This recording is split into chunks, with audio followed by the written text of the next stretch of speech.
The next task we will do together is to look at the language you use on your website, social media, and marketing.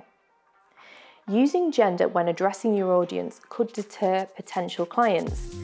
Avoiding phrases like "Hi ladies" and switching for generic greetings like "Hello everyone," "Hey folks," or "Good morning" will ensure no one feels left out.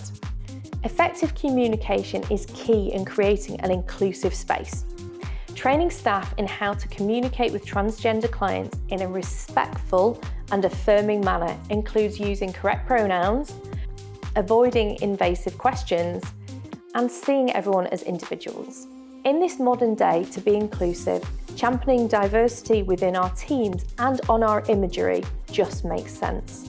By showcasing diverse imagery and featuring clients with different skin tones, hair types, gender identities, ages, abilities, and bodies, you're sending a powerful message that your salon is open to everyone, and in turn, this will broaden your client base.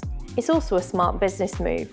Studies have shown that diverse businesses are more profitable. When clients see themselves represented, they're more likely to trust your expertise and return for your services.